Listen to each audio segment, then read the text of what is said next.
Assalamualaikum warahmatullahi wabarakatuh. Untuk kelas Bahasa Melayu tahun 1 pada hari ini, tajuk kita ialah Kita Waspada, Kita Selamat.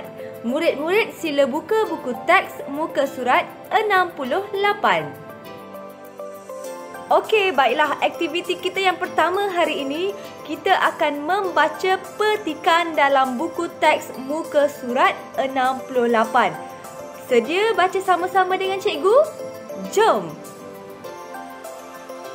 Ini Taman Sains sekolah saya.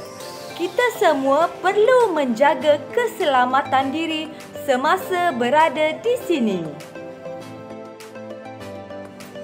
Jangan bermain di tepi kolam ikan.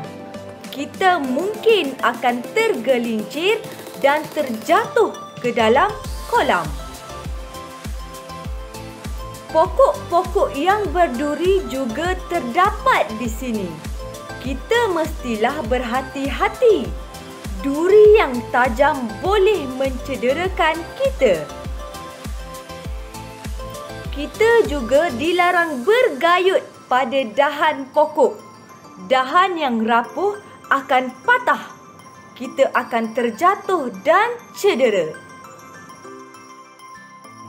Oleh itu, awasilah diri dan patuhilah peraturan.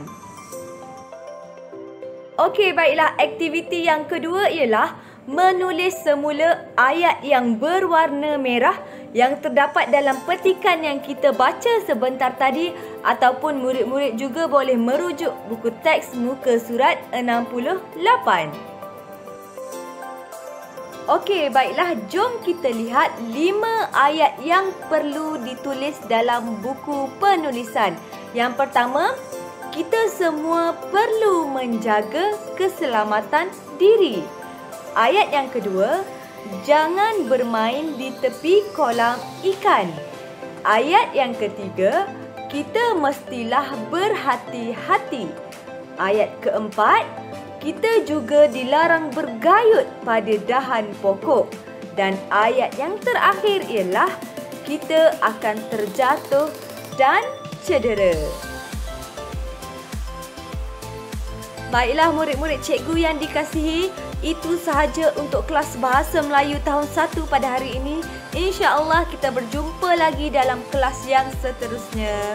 Assalamualaikum warahmatullahi wabarakatuh dan terima kasih.